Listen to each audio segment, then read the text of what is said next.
Here. Cutler. Here. Massinger. Here. Armstrong. Here. Can we rise for the Pledge of Allegiance? Do you have anybody from the student council to lead us, please? Cross I pledge allegiance to the flag of the United States of America and to the republic for which it stands, one nation, under God, indivisible, with liberty and justice for all.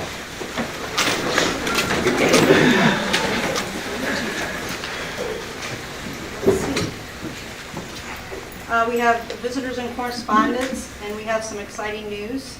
Dr. Freeman, do you want to tell us about some of these awards? So Daniel Rofuse has actually earned a National Merit Scholarship. So he's a recipient. That's awesome. I think the background on that is I think there are about 60,000 students throughout the nation that applied for that scholarship or qualified for that scholarship, and I think we were down inside a few thousand. I don't know the exact number, but he's one of a very small portion of kids in the U.S. that qualified to actually earn the scholarship. So we're very proud of Daniel. He is playing tonight in the band concert over at Parks, so he won't be here, but we will try to get him in June if he's available so that we can extend our congratulations to him. Great. And then 5.2, the IHSA Journalist State Champions. IHSA Journalist State Champions, and actually, I will turn the floor over to Mrs. Reiser. She can tell you all about it. Okay. The students had a chance to compete in the IHSA state journalism competition, and it's pretty stiff competition. In journalism, all schools are equal regardless of school size. So Peter Rest and Elizabeth Link both placed first in the state competition of all the students in the state. Peter placed first for his work with infographics, and Lizzie placed first for copy editing, and we are so excited. We're so sad to be losing Peter because he's graduating, but Lizzie will be back next year, so we're really excited and congratulate them for their success.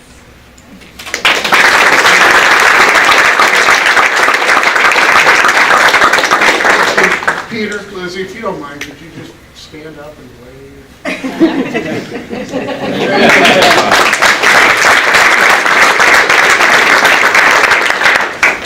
Well, thank you very much. That's something to be proud of, and I'm sure that the school will probably be pushing something out on Facebook and on the webpage and all that, so congratulations. Moving on to 4.3 is the IHSA letter for the music solo and ensemble contest. Well, we once again have earned a first place in music sweeps this year. Now, we did tie with Dunlap, but I think that's our third one in a row. Is that right? Second. 3 of the last 4 years. 3 of the last 4 years. So it was a first, a second, and then 2 firsts. Yes. Okay. So very impressive. I know that that all of our musicians work very hard, and that requires both band and choir. They do an ensemble contest first, so they go in with solos and ensembles, and then they come in later with the full choirs and bands, and that's how they win that. It takes a lot of points, and we have a lot of kids that participate, and we're very proud of what they're able to accomplish. We're proud of our music instructors and our students as well. So we're very excited. We will be presenting that award on the 21st at 6:15. Is that correct? Mr. Knobloch knows because he sets up all those. Yes. And So where would that presentation be held? Here? in the NPR. Okay. So very excited. Yes, we're excited. Moving on to 4.4, is Sean Kerwin here tonight? I'll try to be quick here. I think there's an action item everybody wants to get some stuff. I'm Sean Kerwin. I'm WA president, and I'm also a biology teacher, first and foremost. So I asked to be put on the agenda tonight. Our exec board kind of made a decision this last meeting that we had last month. I'm here for 2 reasons. One of which is to kind of talk about some things that our teachers are doing in the building that necessarily don't always get talked about or put forward. And then the other item, which I'll address first, is when recognized Dr. Freeman in front of the board. We recognized him this morning, and in front of, my crowd gets smaller and smaller each time. So, but I talked this morning at the IEA Delegate Representative Assembly, which is 1,200 teachers. I got to present Dr. Freeman because he won the IEA President's Award as a friend of education. And so Dr. Freeman had signed on to a Supreme Court brief in support of public employee unions, and he was the only administrator out of the 152 districts in the state to do that. And so I just wanted the board to be aware of that. And you know, to me personally, and then to our association, that means a lot. It tells us that we're all about having great working conditions here and having open dialogue. And to me, that's really important. So I just wanted the board to be aware, and I don't know if he'd say anything about it, but just wanted to bring that up to you guys tonight. So a couple of things. I just kind of sent out an email to the association and asked them, you know, what are some things that people have done in the last month or so that you've been made aware of that you think are pretty cool? I thought our special ed co-op program, they had 3 students get into the what's called the Peoria Perfect Constructional Industry Work-Based Learning Program in September.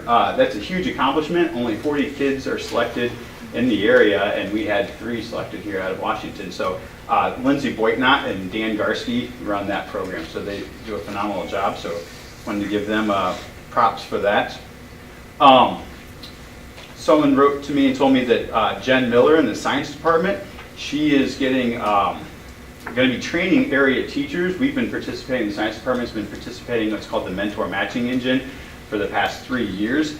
And there's a desire and a need to expand that in the central part of the state. Right now it's very Chicago-centric, and Williamsfield and Washington have been really the only schools in the area that have participated in that.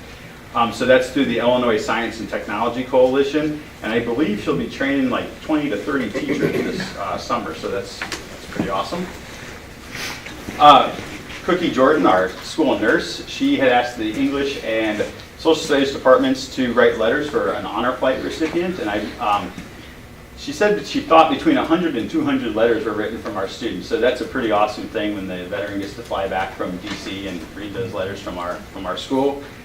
And lastly, Dan Zare is an English teacher, and this past weekend was at the let me make sure I say this right. I'm not into Star Wars, but Dan is. He was at the red carpet premiere of Solo, a Star Wars story, and he also has presented at ISU at the statewide standard education conference, and is highly respected in the English field for tying in mythology with Star Wars. So he has a podcast that he does, and he's met all sorts of famous people like Freddie Prinze Jr. and George Lucas, CC Sabathia. So, and he does stuff at the Riverfront Museum, so he's a great representative of our district. So that's all I have. Thanks.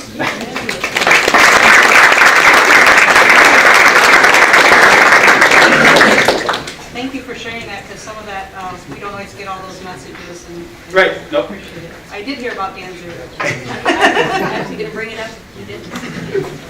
Well, and when I asked, I knew Dr. Freeman had to be someplace because he said he couldn't come because he had to go accept some kind of award. And I said, oh, tell me what it was. Well, I never heard.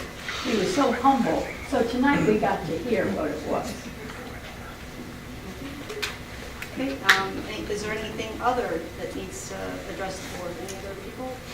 I'd like to piggyback, just to bring something to the attention of all here, in case you don't get the newspaper. I do, and I read it thoroughly. This isn't anything new, but it's recognition of a pretty impressive program here called Impact, headed by Nick Caselli. It's been here for about 5 years. It just keeps getting better and better. And under the local state portion of the Journal Star, Service Project Motivate Washington's At-Risk Students, a big article, a picture of our students. And if you haven't read it and you don't get the paper, go borrow one. And it's in today's paper, and read about the amazing thing that our teachers are doing with our students. And thank you, Steve, for making this possible for this message to get out to the whole Peoria area about Washington Community High School.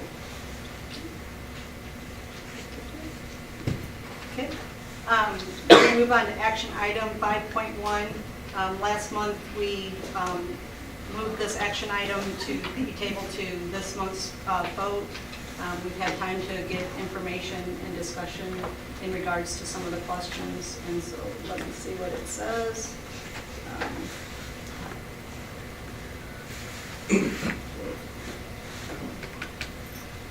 So as we talked about lacrosse, is there a discussion further for the lacrosse for the recommendation the board approve the addition of a WCHS boys lacrosse team and a WCHS girls lacrosse team for the 2018-19 school year? I move that we approve. Second. Motion and second. Further discussion? If you'd like some background, if you want this from put a little information together, but having anything we can hand out. Did you have something that you would like to know? Sure. Oh, well, I just kind of broke it down a little bit more on that Excel page. So it's everything that you have, but a little bit separated. And then also sustainability for the next 2 to 3 years, what the expectations are, what it's going to be to start up each side.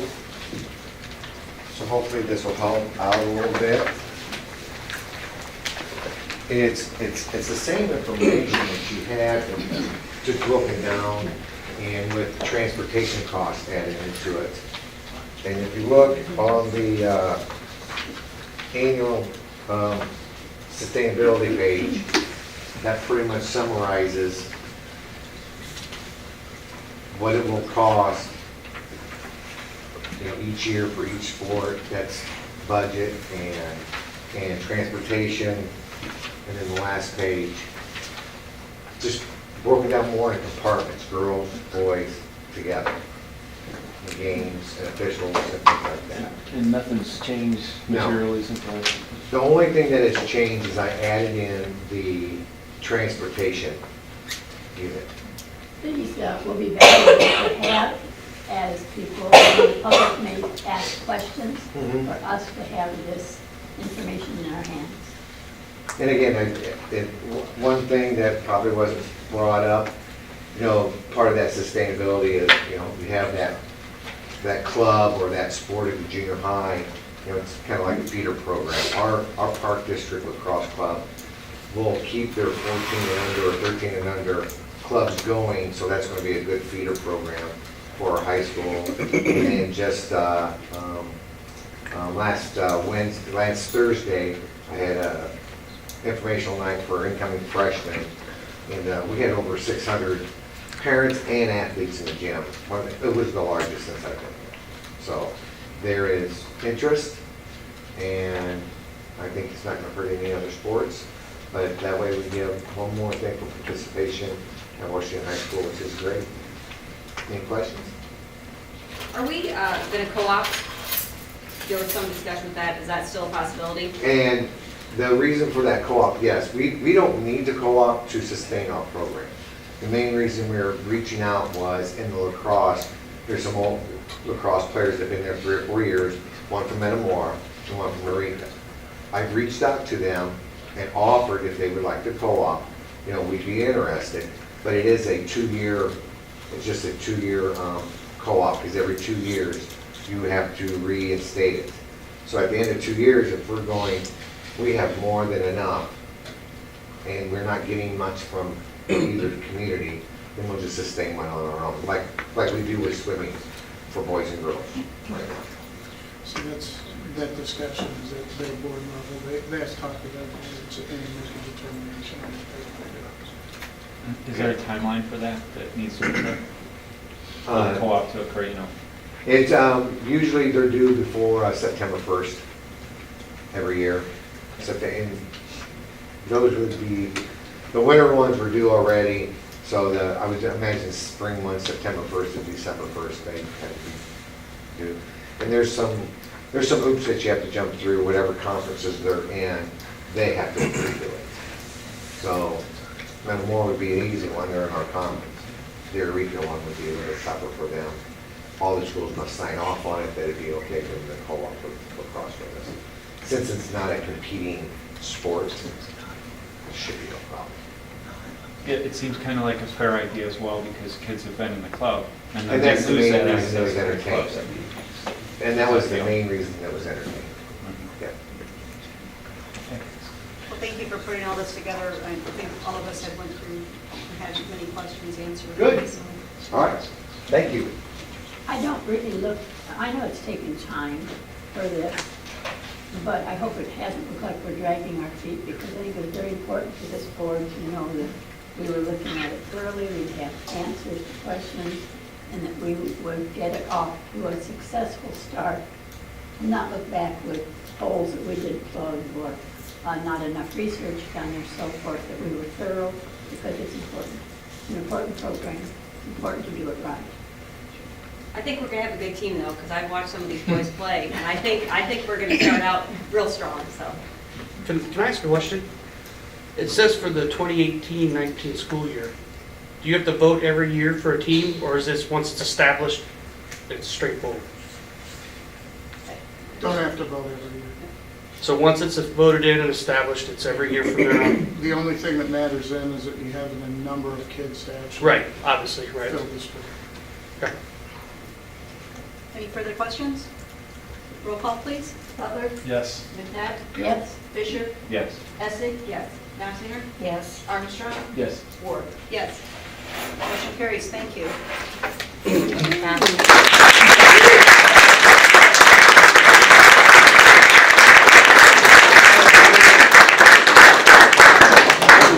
So that action item is a little out of order only because it wasn't entertained last month, but we're going to go back to regular reports and the normal agenda items. So, moving on to reports, game report 6.1. You have copies. If you have any questions, feel free to ask. Otherwise, Report 6.2, financial report, Dr. Joe Sandry, please. Okay, we had some exciting news with our Title I and Title II transportation audit. That, I knew somehow that would bring the crowd.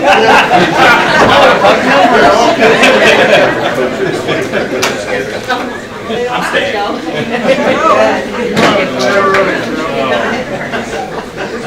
When you're talking Title I and Title II audits, I guess we have an adjustment on our transportation audit, which the auditor that supervised the audit found another discrepancy, so we're going to be getting about $10,000 back for transportation audit, which is great. And then I hope you saw the fee rate. We were funded $12,719 for future, it's our internet service. So basically, we get internet service here for about 1,600 people at about $1,000 a month, which is great. That's through the E-rate program. If you take a look at our expenditures and revenues, we're tracking right where we should be. We have an action item to transfer money, the $1.5 million. And so you'll see this number jump and this number jump because it's both an expenditure and increase in revenue in the O&M fund. And so we're tracking right where we should be with that. If we take a look down here at our investment record, I want to point out this is the $3.5 million in bonds that we issued. If you noticed, we've got $632. That's the interest that we've already made on those bonds, and that was for about 6 days. And so that's really good. So we've got that drawing some extra revenue. So when those projects kick off, we'll have that available as well. Our health information is listed here. You know, we had 2 really good months, and then here's the correction. And so we did have more expenses than than revenues coming in.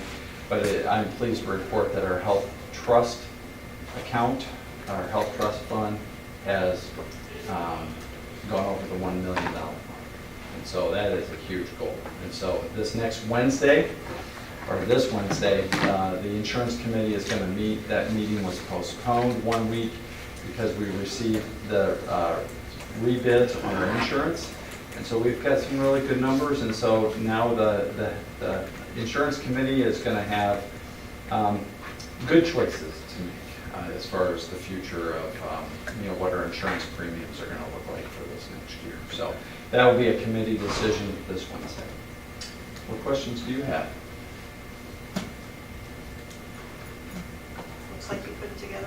very nicely. Those people don't know what they missed. Thank you.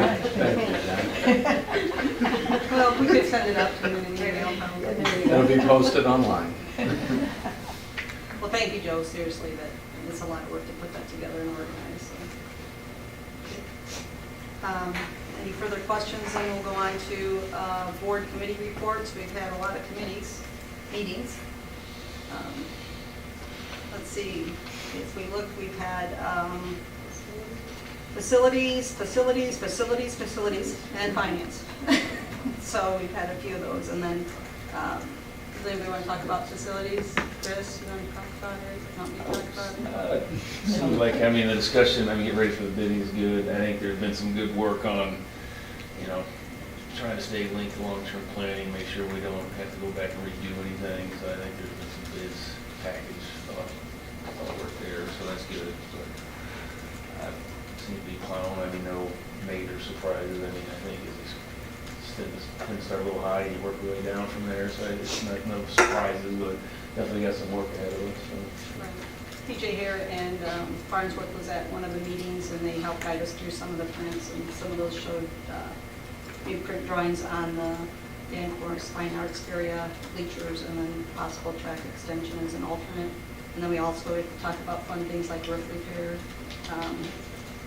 Ameren incentives, and water test results. So those are some of the things we talked about. Most of us were at the meeting, so. Yeah, it was pretty cool, that Ameren, I mean, I think from a cost and the rebates and everything, it's gonna make that HVAC controlled and everything, improvements accretive in about a year and a half or so. So I mean, it's gonna pay for itself, so that's as expected, so that's pretty cool. And then, as far as finance committee meeting, who wants to talk about that? Go for it, Chris. I mean, I think we're staying in pretty good lockstep with some of the capital plans. I think it's good. I mean, we got a little, I see, yeah. Some discussion about, I think, fees, but I think we're gonna go slow. I think there's some good benchmarking work that Dr. Sandy had done that I think we're still gonna stay towards the bottom end of that spectrum. So, and that's part of the responsible thing to residents.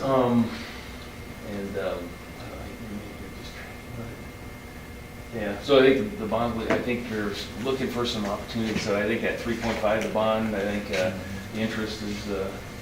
But I think we're maybe looking for some a little bit higher, some better avenues just to plot that for the next 6 months, 9 months, or whatever, and still have access to it as we pay as bills start to come due. So trying to be as responsible as we can with everybody's money.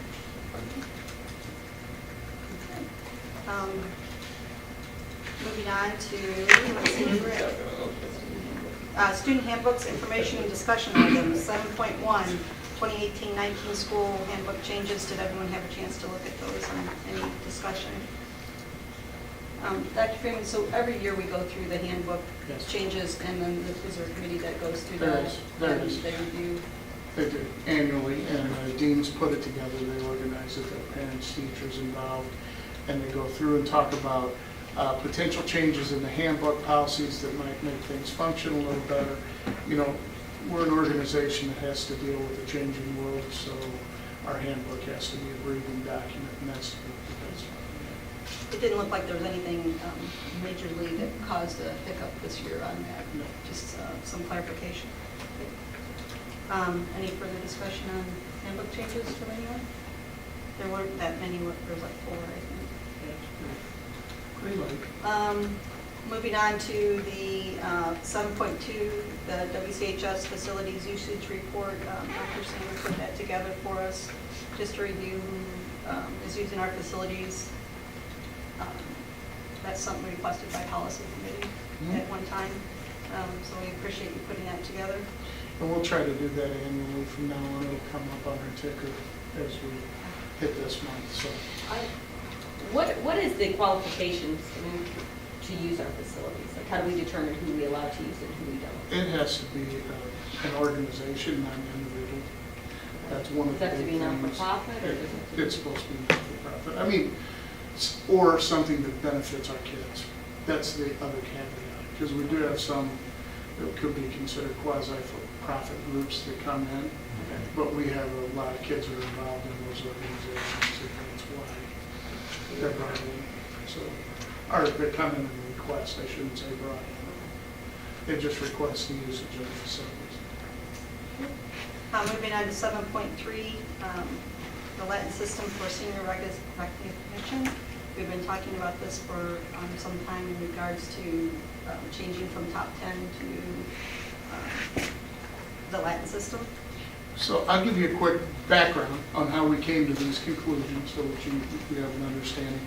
We started with talking to the administrative staff and then talked to the department chairs about what we could do to convert over, because something that had been brought up in many meetings with staff, with our teachers, was the fact that the top 10 is causing some trouble in constricting kids who are working for those top 10 slots in their in their schedules. So the way they schedule themselves is very, very tightly locked. So we had kids in our top 10 over the past several years who wanted to go into, say, business in college, and they haven't taken a business course because they had to stick with specific honors courses in order to rank high enough to be a top 10 student. So we began to discuss, is this really the direction we want to go? So we did a little research project. Looked at the schools through the state, talked to other schools to see what have you done, what are some of the things that, and we see a lot of it in the suburbs, a lot of the suburban schools have moved away from top 10. I'll actually tell you some of the Metro East schools in the St. Louis area are also moving away from top 10 and going more to a Latin system similar to what you see in a university, which includes summa cum laude, magna cum laude, and cum laude. So there are 3 orders of recognition. And each order of recognition, higher, summa being the highest. So as we looked at it, the staff and department chairs and administration all came to the same conclusion. We like the idea of moving away from a top 10 to more a college-based system. And that's something that's recognizable by the universities as well, because it's the system that they use. So we then took a 3-year study, which we put together regarding our graduates, and this was a 3-year study on how we did. Currently, to qualify for gold cords, you need a 3.5 GPA or higher. So we took a 3-year study of our graduates who qualified for gold cords and looked at what percentages of our student population were actually recipients of gold cords at a 3.5 or higher. Now, granted, at the time we gave out some of those gold cords, there was a lower standard to it earlier on. But if we went with the 3.5, what we found was in 2015, 33.9% of our student population would have qualified. 35% in 2016, 42% in 2017, and as of midterm, as of mid-semester, this year for us, 39% of the current seniors would have ranked with that. So we took that 3.5 and made it the baseline for cum laude, and then talked about how we could level that out through the other grades. So what we basically did is tried to break it in 2/3 so that we could do it as evenly as possible. When we first took a swipe at this, we were looking more at the 4-point range, like dead even 4-point, and what we found was roughly 50 to 60% of our kids then qualified for summa cum laude, which that's a little off considering magna and cum laude are not, they're not as highly contested. They don't have to have the same parameters. So we had good discussions around, so what do you do? And the discussion went to, we think a 4.3 and above should be the qualifying rate for summa cum laude. And that, the rationale behind that's actually pretty simple. That's with grade honor. That means that's the highest ranking. You should be somebody who's deeply involved in academics. Because I'll tell you, the conversation was, do we go with that, or do we make sure that people that are in the system don't necessarily have to take weighted grades in order to qualify? That would be our honors programs. But the more we thought about it, the more it made sense. Well, these are kids that are academically at the highest level of the game. They should be taking honors courses. So that's where we came up with the 4.3. And we talked about making magna something that could be reached by a student who didn't necessarily take honors courses, but they're going to have to do well in order to qualify for that because 3.9 is the lowest they can get. And it goes up to 4.299, which you can see the breakdown up there. And then the other third of that came into cum laude for 3.5 to 3.899. That allows a lot of students to become involved and be recognized for the hard work that they do. Because, you know, these kids, even though they aren't in honors, a lot of them are putting a lot of effort into what they do day to day. And we do believe that there should be some recognition for that. But the biggest concern was we didn't want to get to a point where we're recognizing, say, 60% of our students for their academic achievements. That's not what recognition's are about.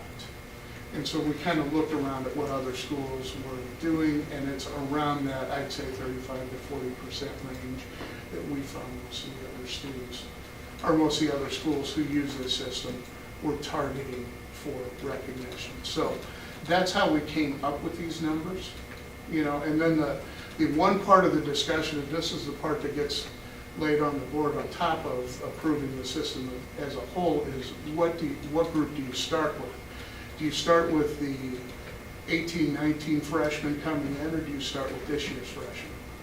Now, I'll tell you, our recommendation is you start with this year's freshmen, and we get it on track as soon as we can. They haven't been in the game long enough to really have manipulated their classes to the point that we're seeing big changes. That freshman schedule is pretty locked. So there isn't a lot of it. And so that's where we're at. But in the end, it's kind of the board's pleasure on where you decide to go. I did give you a recommendation, but it's one that you need to think about. And that's why we do this as an information discussion item, because I'm sure there will be questions. And this gives us a month to kind of work through it. So the 4.3 and above, what percentage of students would you expect to be in that highest? Well, in 2015, it would have been 30 students, 2016, 32, 2017, 35 students. This year, at midterm, it was 49 students. It's a good chunk. It's about a third Is that of the. too much? I mean, I don't make think it so. not.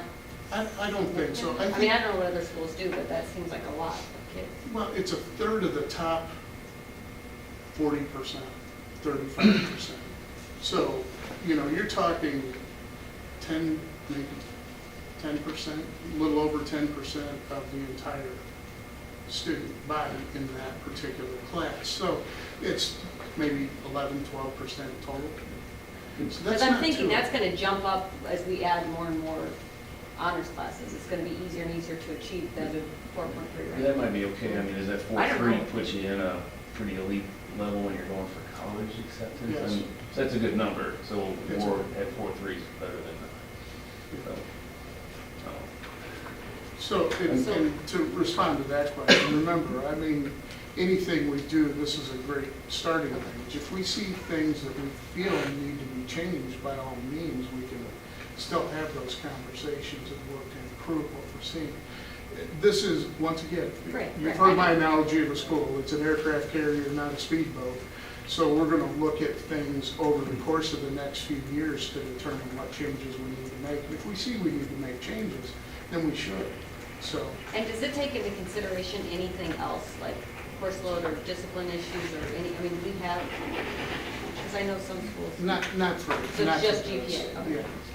Yeah, this is pretty simple. Gold courts, GPA, they don't look at it. Dr. Freeman, can you send that out to everybody? I know when you're reading numbers, I'm one of those people that have to see it in front of me to understand how many numbers and that type of thing. So if you could email that out so that we can review it, and then, I don't know, curriculum committee might want to go in a little bit more in depth with it, maybe, I don't know. One question I had, I know you have two groups of advisees, parents and citizens, with a lot of parents, and I know you bring these issues to them for their input. And also you have a student advisory group.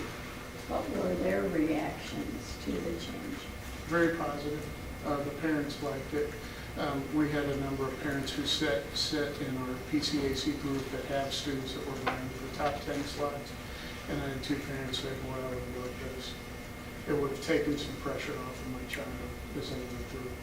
So if we do have current freshmen who perhaps had older brothers and sisters under the old plan, or the current plan actually, who were planning to follow suit with the way we will do it this year, are they into it to the point that they already this year were planning for the progress that they knew they had to follow to get to that top 10? I'm sure that, well, okay, so I guess the best way to put it is, as my daughter looks at her freshman curriculum, a lot of that was decided not based on top 10 discussion, but what she had taken in 8th grade. And so the kids that qualify for state honors courses are usually just carrying over from the middle school experience and bring those honors classes and that expectation with them. That's pretty normal. So I don't think that, especially in the case of freshmen, they're in a position where they've had to do that because there's so many requirements that freshmen have to take anyway. Because she's band and choir, she has to take OTT at a different time.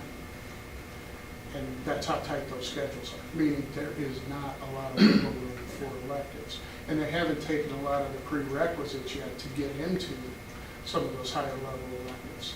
They haven't taken them. So as far as the freshmen go, that's a pretty easy answer. And I've got a junior and a freshman, and I can assure you the freshman is not too. We're more for let's jettison this thing. I've already watched my older one. Anyway, we made the decisions that disadvantage her in the top 10. So there's ways to work the system we can do that. So, and I don't think my freshman's going to sweat it. So I don't think we ought to be too worried about either one. I'm ready to go now. I just wondered if it would be more successful, if there are conditions that we need to take into consideration to make it more successful way to year. That's I'd all. say sooner than later. I don't think that freshman thing, there's a little bit of wiggle, which I can tell you on the math thing, that you can skip some easy honors points, which my daughter did. In That was very retrospect, embedded at one time. Yeah, so, but it hurts you in the long run if you're playing the game. So I'd say sooner than later, freshman class ain't gonna work. The parents that I have talked to about this, they were very supportive of us getting some sort of system. And then the next question was, what are the cutoffs? And I said, I think we're in the process of working through that, which you're just sharing with us tonight. Well, you have that, the background was tonight, so, right. Absolutely. So, and as always, that's why we put a month in between and give time to kind of think through it. So you won't see it as an action item until June. And if there are too many questions, you may not see it as an action item in June. So, Any more discussion? Thanks for putting that together. If you could send that out to all of us though, so that we can see the numbers in an email, might be a little bit easier to follow. we'll do, just so you know, since I'm going to do it right now. That's fine. So you don't. Yeah. Okay, next point is 7.4, discussion of increase in registration fees, and we went over that a little bit in finance. Dr. Freeman or Dr. Sander, you want to talk about that? I'll speak on behalf of that. We currently have fees that are $83, and then we also have a $2 library fee. And if someone submits a waiver to waive the fees, it waives the $83, but not the $2 library fee. And so what we'd like to do is bring all of our fees underneath just one umbrella. So if someone puts in that waiver, it waives all of their fees associated with the exception of like the parking, parking fee, they have to have that, and then our PE uniforms in yearbook. Those are the other a la carte type things that we have. While I was looking at the fees, I did a comparison where we're at in the middle line item, and I'd like the board to consider increasing our fees to $100. And so a $15 increase in fees would go a long way in helping our sustainability of our Chromebook technology. That we're not quite one-to-one, but we pretty much have a Chromebook for about every class, every student that needs that during the academic school day. And what we're looking at, that $15 per month, or excuse me, $15 increase would help subsidize the sustainability of renewing Chromebooks with them. We currently don't have a technology fee. A lot of districts do have technology fees. 2 of them are listed there, but that would bring our total fee structure up to $100, which would still be the lowest, second lowest in the middle line item, with the exception of Pekin, which they have a fee of $2.50, but they charge for a lot of their other classes. There's a fee that's associated with taking like family and consumer science classes or shop classes, that there's a materials fee that is associated with that, so. That was pretty persuasive, those figures that you put down for us to look at as far as fees. We have historically been very low in our fees, and I think our last change was for the start of the 2014-15 school year. And so it's been fixed there for some years.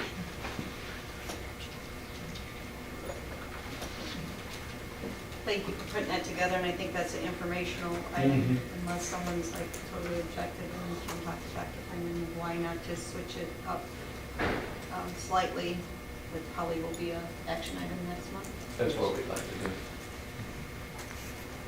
Makes sense. Moving on to 7.5, Title I and Title II audit report. The next 2 items are just informational only. Okay, If you want to read the write-ups on those reports, it's there for you. okay, and that was also the transportation audit report. Yes. Good.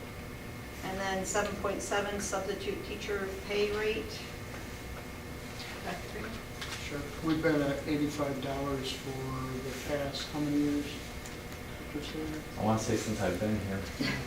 So it's been a while, and we're running into times where we have a bit of a shortage in substitute teachers. So we think we better at least discuss and entertain moving that sub rate up to $95. Because we do know that it's possible some of the local districts are going to that level, and we do know that some of the surrounding districts are going there as well. So we need to maintain competitive rates in order to attract decent subs. And it can be tough finding them. So, The local grade schools are having the same problem. yes. Subs are really hard to find. It's statewide, and it's going to become a larger and larger problem, just so everybody's aware.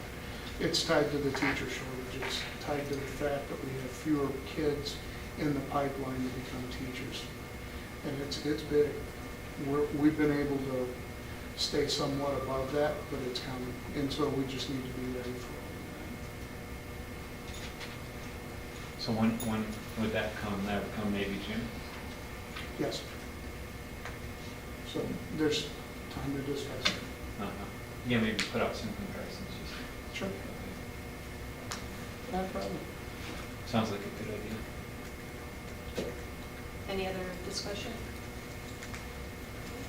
Moving on to 7.8, the House resolution for wrestling. And Yeah, happy with that. yeah, they got to go to Springfield, and I think a Representative Keith Summer took them down to the floor and got their picture taken, and You're on Facebook. yeah, they're famous. Yeah. You know, Keith's been a real friend to the programs in the area. He does that with any programs that have earned state championships. We've been blessed enough to send a few down there with him, so it's been pretty neat. I'm sure they had a good time down there. It's kind of neat to go to Springfield. Any other questions?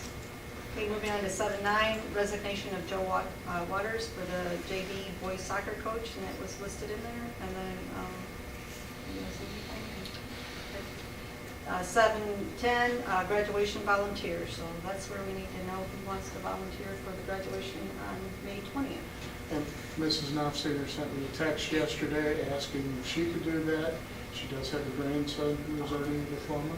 So we've had a tradition of trying to allow anybody who has a relatively close friend to do that if they so choose. So we put her on the list of volunteers, and I need at least 2 more. Okay. Mrs. Assey? Do you have any, I mean, it doesn't matter if someone else wants to. I mean, I'm happy to do it, but I don't have anybody close, so if we need a third, but if somebody else wants to do it. I think it's easier the more we have. The more people you have. Yeah. Yeah. So I'd say at least So, one. that's fine, Brian, if you'd like to do it, that'd be great. Now, are the other board members going to be present at the graduation? I'm gonna be out of town Sunday, so I'll be there. I will be there, Gloria, Chris? Okay.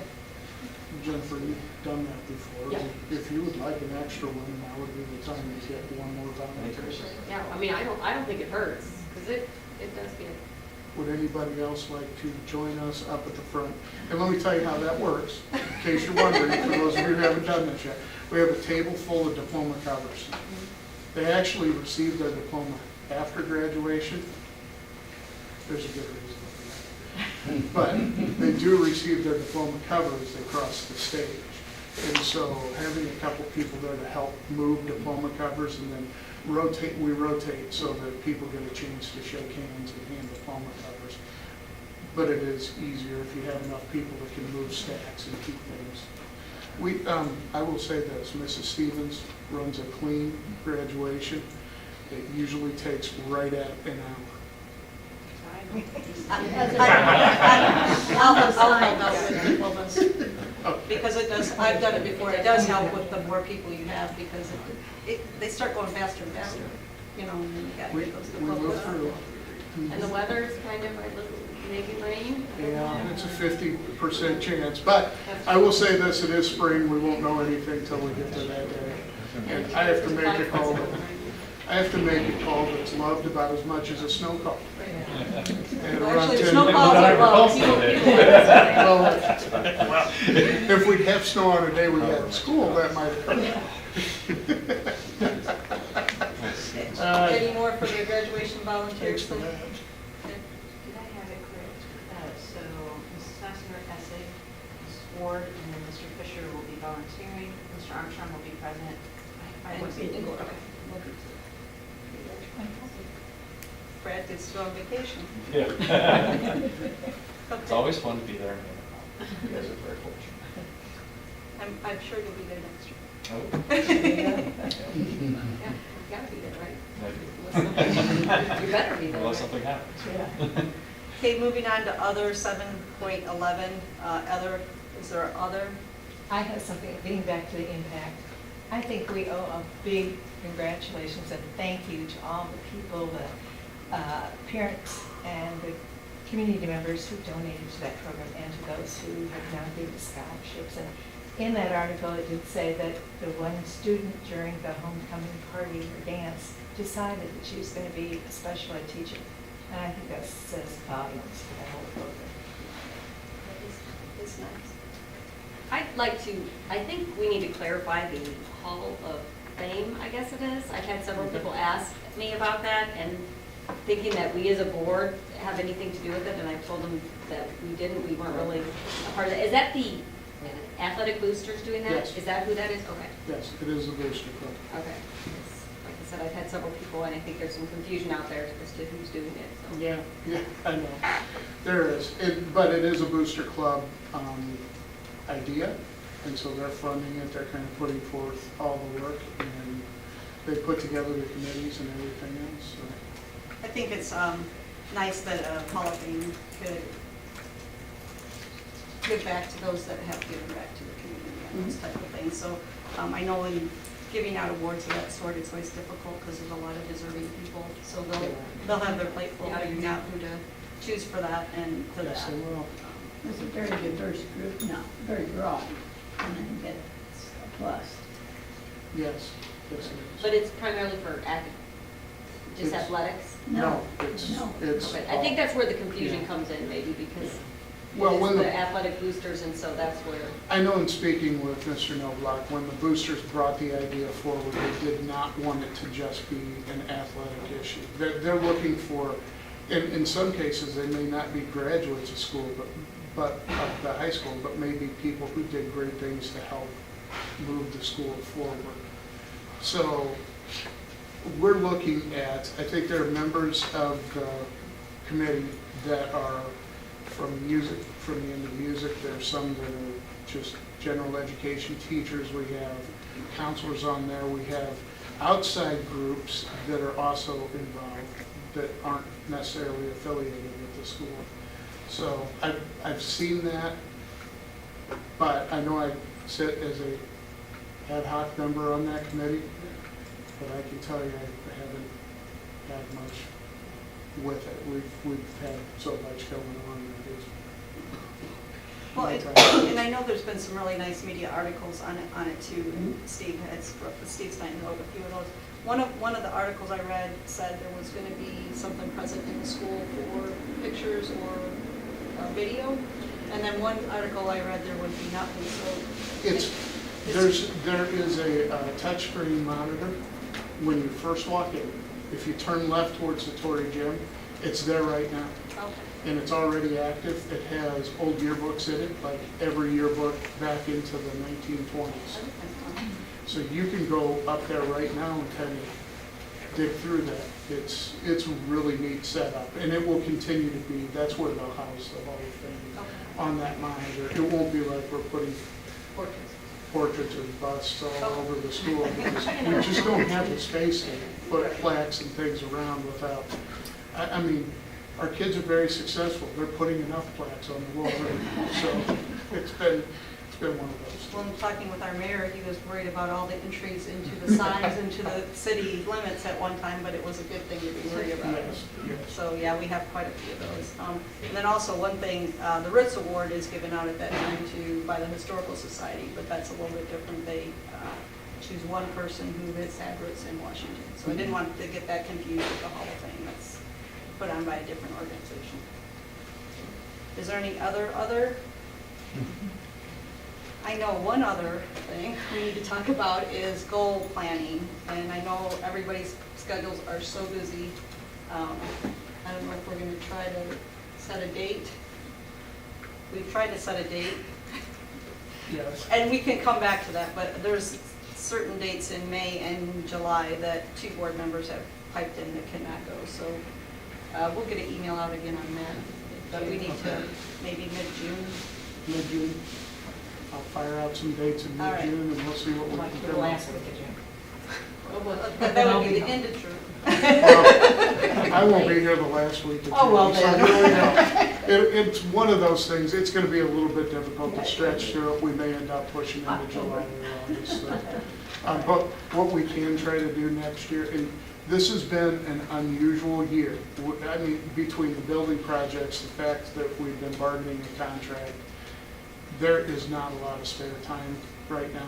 So I think this was an unusual year. The goals might get pushed a little later into the season, and we like that next year we'll try to aim for April, May, and Do you think that possibly some of the committees could meet and bring, we did that in the past, and bring recommendations, which would really, you know, make it go a little quicker? So if curriculum or finance or whatever wanted to bring the recommendation, maybe we could fit those in between now and Well, then? the way we did that before, though, was inward.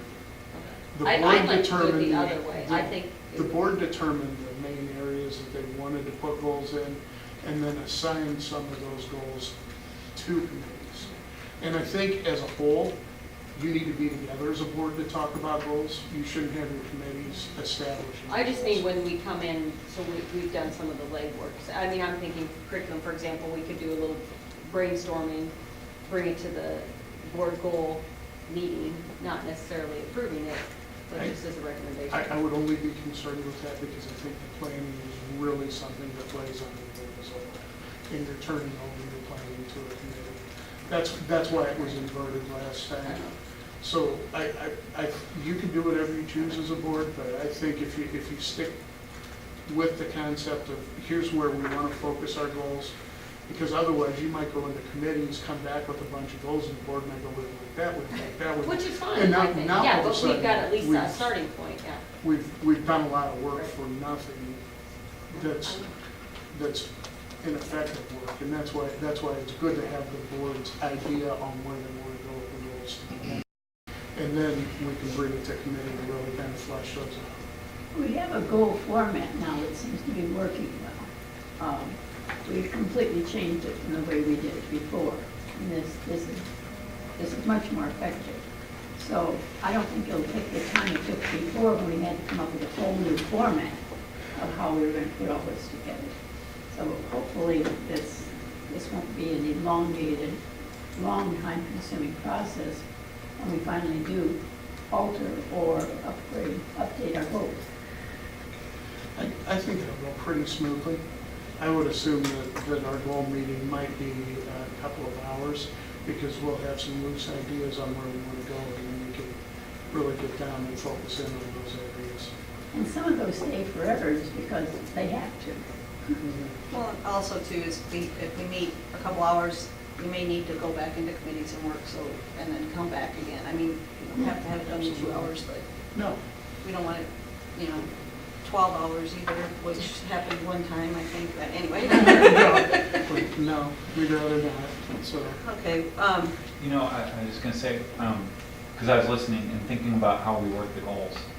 It seems to me there's maybe 2 parts to the goals, and the first is to look at the goals that we have now and assess what do we like Right, about them. start there. And then kind of give the administration some feedback. And when I think of goals, I think we're not really in a position to write the goals so much. We want we want to give direction to the administrators of current goals, what do you guys think should be the next step? And the administration almost come to us with recommendations, and then we give feedback on that in the second session, right? Kind of. So I mean, I see 2 stages really. One is we give feedback on what, if we think we've accomplished these goals and where we might like some new direction in general. They then flesh that in, and then we have another meeting, and we then refine what they brought to us. 'Cause I don't feel like I could write a really good goal. I feel like, I would have good input, I hope. I'm trying to. But yeah, so I think there's a 2-stage process there somehow, is my thought. So we'll send something out, see if we can get everybody together. we'll get a date. Yeah, we'll work out a date. So That may be the hardest part. Well, it might be where not all of us make it. That's happened before too, and we just never can get 7 together, I guess. Although we're here tonight, so that's good. Moving on to our consent agenda. Consent agenda? We have the minutes of 8.11 regular meeting minutes of March 12, 2018. 8.12 facilities committee meetings minutes of March 21st. 8.13 regular meeting minutes of April 9th. 8.14 finance committee meeting minutes. 8.15 finance facilities committee meeting minutes of April 25th. 8.16 facility committee meetings minutes of May 1st, and then we have the executive session meetings of March 12th, executive session meeting minutes of April 9th, and then we have the bills 8.2. Is there a motion to accept the consent agenda as presented? So moved. Second. Motion and second. Any discussion or corrections? Okay, roll call, please. Ward? Yes. Essing? Yes. Fisher? Yes. Butler? Yes. Jossinger? Yes. Armstrong? Yes. McNabb? Yes. Motion carries, thank you. Moving on to action items for personnel, 9.1. We have 9.11, the employment of certified personnel. We have 9.11A, approve employment of Jenna Parks for math teacher. Is there a motion to approve as presented? So moved. Second. Motion is second. Any discussion? As I recall, she's a first-year teacher.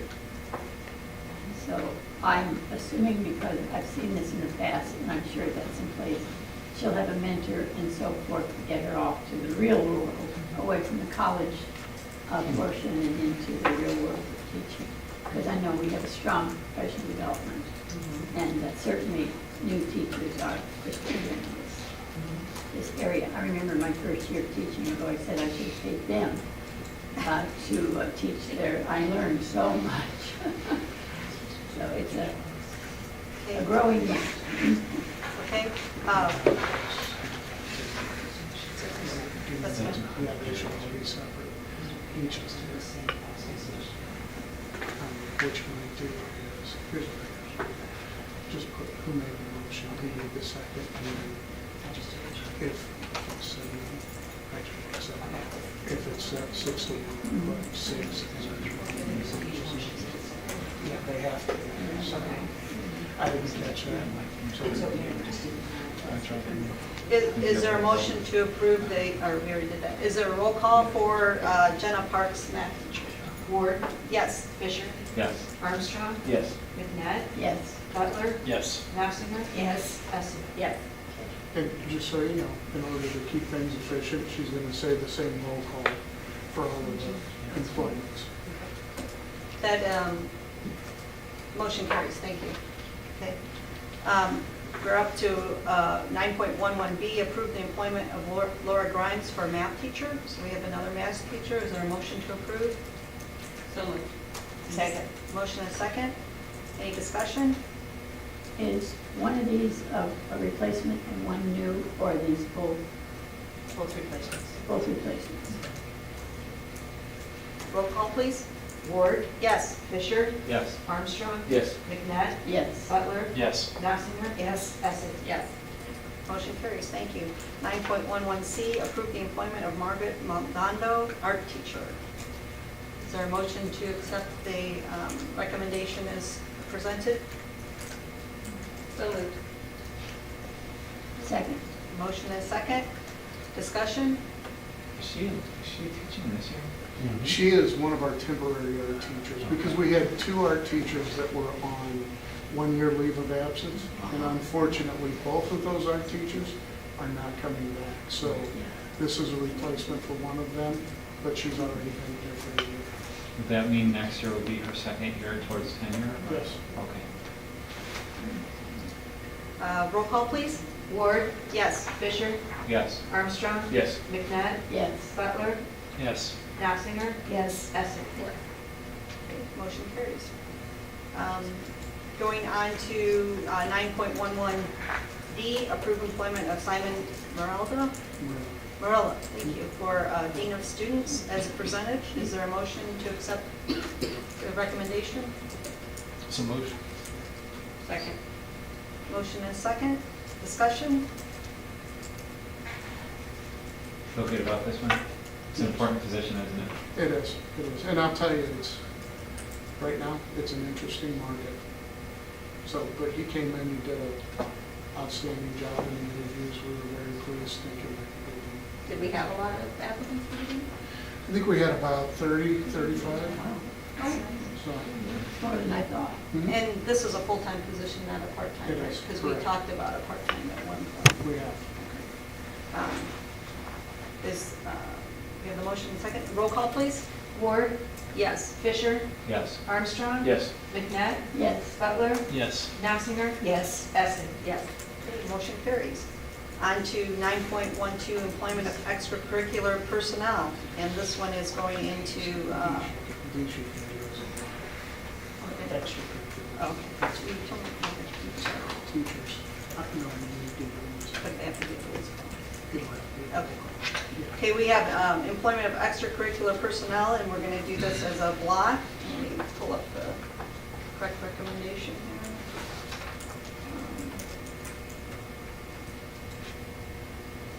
Is there a motion to approve, the Board of Education approve the employment of Kim Stafford for WLCS sponsor, approve the employment of Gary Gardner for head boys tennis coach, approve the employment of Gary Gardner for head girls tennis coach, and approve the employment for Colin Anderson for assistant volleyball coach? Is there a motion to approve this as presented? So moved. Second. Motion and a second? That's when we should talk. Okay, go ahead. I know that we hired a head girls tennis coach earlier. Due to personal reasons, she asked to move back to JV, which kind of opened this up. So we ended up getting lucky enough to have somebody who's very well qualified to apply. And that's why you see this here. So we just administratively assigned her to assistant tennis coach. That's why the head girls tennis coach is on. Okay. And what is the WLSC sponsor? It's Washington Leadership and Community Service. Okay. So, And then Colin Anderson, assistant volleyball coach, is part of that too. Is there anything with that? They just that interviewed. was an open That position. varsity JV. Assistant, I think You just go to the It sophomore. depends where, I don't know where she is. I mean, that's actually kind of up to Don Davis. We had a motion and a second. Okay, roll call, please. McNabb? Yes. Ward? Yes. Armstrong? Yes. Fisher? Yes. Butler? Yes. Knapfinger? Yes. Essing? Yes. And then we have 9.13, retirement request. Approve the retirement request of Bruce Carey in maintenance. That's coming up very quickly. Is there a motion to approve the retirement that Bruce Carey requested? So moved. Second. Motion and a second. Roll call, please. Knapfinger? Yes. Ward? Yes. Armstrong? Yes. McNabb? Yes. Butler? Yes. Fisher? Yes. Essing? Yes. Okay, motion carries, thank you. We're moving on to 9.2, and approve the summer maintenance plan. We're able to do that with a voice call. From committee. Right? No, I think we can do it as a voice call instead of a roll call with each Okay. individual name. Let me pull up, I think she's ready to make a motion in a second if it was recommended by the committee. oh, okay. Okay, so we don't need a Goes motion. through the facilities committee, I believe. Lost my item. Okay, hold on, bear with me. Okay, all those in favor to accept the summer maintenance plan addresses 3 areas: facility maintenance inside the building, groundwork outside the building, and painting. Recommends the Board of Education approve the summer maintenance plan as the summer of 2018 as presented. All those in favor say aye. Aye. All those in favor say same sign. All those in favor say no, or against, say no. You got 7 Right, ayes. yeah, there you go, there you go, okay. Motion carries. Moving on to 9.3, approve summer maintenance staff. And then that one is listed as,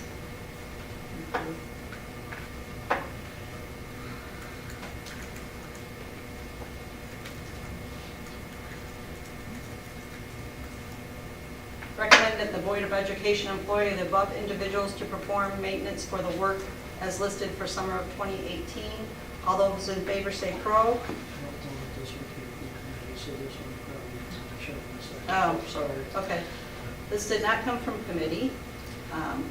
So is there a motion to approve the summer maintenance staff as presented? So moved. Second. Motion and second. All those in favor say pro. Do that? Do we need a roll call? I guess for the, Oh, okay. Okay, well, I shouldn't be changing this up, I guess. I just do roll call. Okay, so is there a roll call, please, Karen? Sure. Essing? Yes. Fisher? Yes. Ward? Yes. Armstrong? Yes. McNabb? Yes. Butler? Yes. Knapfinger? Yes. Okay, motion carries, thank you. Moving on to 9.4, approve the 2018-2019 Peoria County Cooperative Purchasing Program Agreement. Is there a motion to accept the program, co-op purchase program as presented? I move. Second. Motion and second, discussion? This is merely a continuation of what we're doing now, isn't it not? correct. It's money saving. Roll call, please. Fisher? Yes. Ward? Yes. Armstrong? Yes. McNabb? Butler? Yes. Knapfinger? Yes. Essing? Yes. Okay, motion carries. Okay, we're going on to 9.5, approve the contract with Abbott's Cleaning Service in the amount of $282,470.67 for the 2018-19 school year as presented. Is there a motion to accept the contract? So moved. Second. Motion and second. Any discussion? Take your pick. No, it's fine. Who do I keep taking more than my share? Gabbert's been doing our work for many years, and they've been doing a pretty nice job, and they wanted to renew their contract, correct? And when we bid this out originally, it was for a 3-year contract, and there's a provision in there that says it can be renewed on 1-year increments based off of the CPI. And so the CPI over those 5 years, 5 renewals. They've averaged a 1.8% increase on that contract. I remember vividly a number of years ago before we had them, and the building is much, much, much cleaner now. In fact, when I walk in, I look at it, and it really does look nice. It's a tough market. We've explored options of bringing that in-house. And, we talked about trying to get subs in the building. It's a difficult task to get your own employees to come in and work. It's not an easy shift to, fill. And so Gevers does a nice job, and it takes all that headache off of the admin side, trying to manage those programs. And then if they're full-time, then you have the insurance benefit that goes with it. So it's not, I know it looks like a lot of money, but they also are responsible for cleaning the Pantherplex as well. Okay, roll call, please. McNett, Yes. Fisher, Yes. Ward, Yes. Armstrong, Yes. Butler, Yes. Knopfinger. Yes. Essing. Yes. Moving on to 9.6, approve the 2018 summer sports camp schedule. Is there a motion to accept the schedule as presented? I move. Motion and second, discussion? Is this sports camp through the Peoria Park District, or is this our own? This is ours. And they've got quite a few different camps going on. People will be busy. Roll call, please. Fisher, Yes. Ward, Yes. Armstrong, Yes. McNett, Yes. Butler, Yes. Knopfinger. Yes. Essing. Yes. Motion carries, thank you. Moving on to 9.7, approve the HVAC control project phase 2. I think we talked about that a little bit. Is there a motion to accept this as proposed? Second. Second. They want the HVAC, I can tell you. That's first. Very good. No, we've got a lot of good discussions on this, so let's keep it going. Okay, we got a motion and a second. Any further discussion? You convinced us. Roll call, please. Knopfinger, Yes. Fisher, Yes. Ward, Yes. Armstrong, Yes. McNett, Yes. Butler, Yes. Essing. Yes. Okay, motion carries. 9.8, authorize superintendent to let bids on the yearbook contract. Is there a motion to accept this as proposed? So moved. Second. Got a motion and a second. Discussion? No one wants to talk about the yearbooks. Okay. Hopefully that it will go off a little bit better than this last year's. Roll call, please. McNett, Yes. Fisher, Yes. Ward, Yes. Armstrong, Yes. Butler, Yes. Knopfinger. Yes. Essing. Yes. Okay, motion carries. Moving on to 9.9, authorize the superintendent to let bids for the elevator and the lift maintenance service agreement as presented. Is there a motion to authorize this as presented? So moved. Keep those elevators moving. Second. Got a motion and a second. Discussion? We just have to do this periodically. Yes. Okay. Roll call, please. Armstrong, Yes. Fisher, Yes. Ward, Yes. McNett, Yes. Butler, Yes. Knopfinger. Yes. Essing. Yes. Okay, motion carries, thank you. Approve the board meeting dates for the 2018-19 school year, and this would affect all of us coming to the meetings. Is there a motion to approve the dates as presented? So moved. Second? Real quick, the only date you might see that looks a little different, we did bump Monday, August 6th up. The second Monday is the first day of school. That's not a good day for a board meeting for us. So the week before would be much appreciated. Roll call, please. Butler, Yes. Fisher, Yes. Ward, Yes. Armstrong, Yes. McNett, Yes. Knopfinger. Yes. Essing. Yes. Motion carries. We are on 9.11, approve the summer school schedule and staff. Is there a motion to approve the motion of summer school as presented? So moved. Second. Motion and second. Discussion. Looks pretty similar to past years. without. Right, we haven't started signups yet. We always wait till after graduation. It's a little more than our office can handle at both at the same time, so we don't have numbers yet. But the offerings look very similar to Oh, what yes. we've done in the Yeah. past. Roll call, please. Ward, Yes. Armstrong, Yes. McNabb, Yes. Butler, Yes. Knopfinger, Yes. Fisher, Yes. Essing. Yes. Motion carries, thank you. Moving on to 9.12, and this is a motion, recommends the Board of Education adopts a resolution authorizing legal intervention for a property tax appeal as presented in resolution number 2018-514. Is that the date? That's the number it goes with? Yes.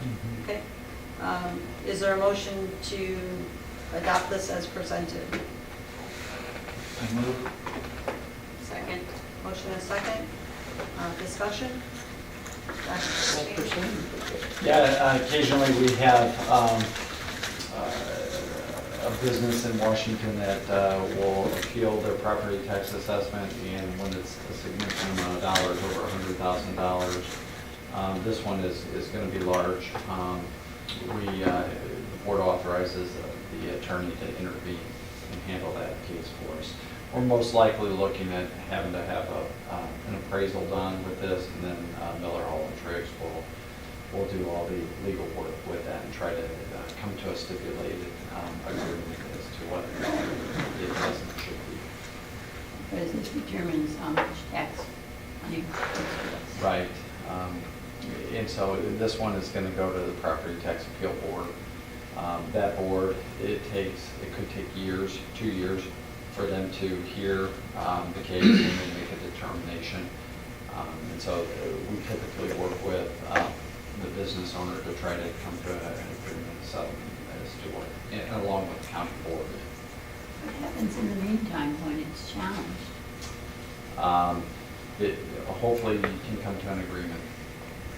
And so if there is if the assessment does change, the district can be on the hook for having to pay a refund back on that. And typically that just comes off of the next year's assessment, where they take that liability out of the revenue that we would receive through property taxes and use that to pay off the settlement on the adjustment. Any further discussion? Roll call, please. Essing, Yes. Fisher, Yes. Ward, Yes. Armstrong, Yes. McNabb, Yes. Butler, Yes. Knopfinger. Yes. Motion carries. 9.13, that the Washington Board of Education appoint Carol Madden as the school district treasurer for a one-year term. Is there a motion to accept Carol Madden as the district treasurer? So moved. Second. This is obviously a continuation of her serving in that role. Yes, there was an anomaly that Heather and I noticed when we were putting this together. For whatever reason, when we reorganized, everybody that was put into a board officer position was given a 2-year term, except for Carol. Catch up. Yeah, so this is her second year, but I think when we reorganize again, it will come out as a 2-year. So, We have a motion and a second. Roll call, please. Knopfinger, Yes. Fisher, Yes. Ward, Yes. Armstrong, Yes. McNabb, Yes. Butler, Yes. Essing. Yes. Thank you, motion carries. We're needing a motion to move into executive session for 10.1, 10.2, 10.3, discuss items in executive session. Is there a motion to accept, to move into executive session? I move. Second. Motion and second. Roll call, please. Butler, Yes. Fisher, Yes. Ward, Yes. Armstrong, Yes. McNabb, Yes. Knopfinger, Yes. Essing. Motion carries, and there will not be a motion or a vote action item afterwards. Information.